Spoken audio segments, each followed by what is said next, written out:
তোর প্যান্টের পকেটে সিগারেটের প্যাকেট পেলাম, তুই কি সিগারেট খাস?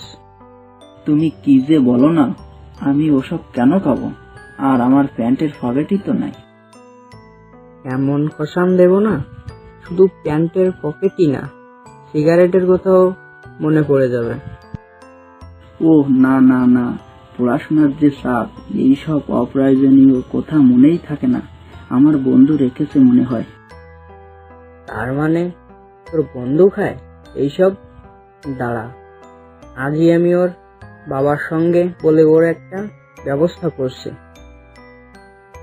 আরে তুমি এত চাপ নিচ্ছ কেন?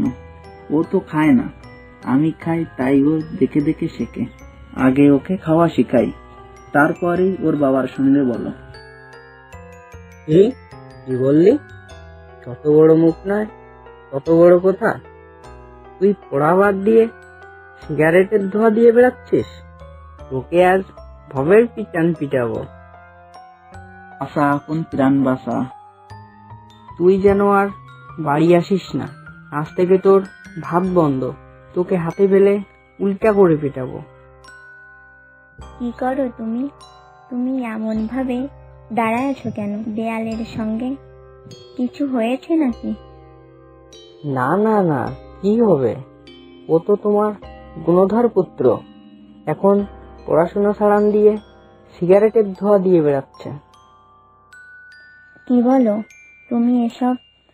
আমার ছেলে এইসব কখনো করতে পারে না। আমার ছেলেটা অন্য ছেলেদের মতো না।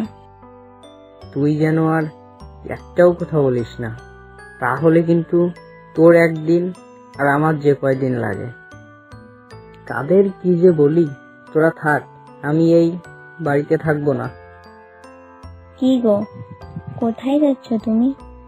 দাঁড়াও দাঁড়াও, আমাকেও সঙ্গে করে নিয়ে যাও। তুই যেন আমার পিছু পিছু আসিস না, না হলে এমন গড়হান দেব না, শুধু বাপ বাপ বলবি। ও ভাই, কি হয়েছে? তুমি রাস্তায় তোমার বউয়ের সঙ্গে এমন করছো কেন? কিরে কিরে, ওই কিরে? মধু মধু, রসমালাই, এই জন্য এমন করছি। ভাই, তুই কি বিয়া করছিস? মধু মধু, রসমালাই, পাগলের সঙ্গে কি এমন করে দাদা? আচ্ছা তুমি আমার সঙ্গে চলো। কেন রে, আমার বউ তোর সঙ্গে যাবে কেন? আমি কি মরে গেছি? আর দাঁড়াতে হবে না, চল আমার সঙ্গে। লোকটা মনে হয় পাগল হয়ে গেছে বিয়ে করে।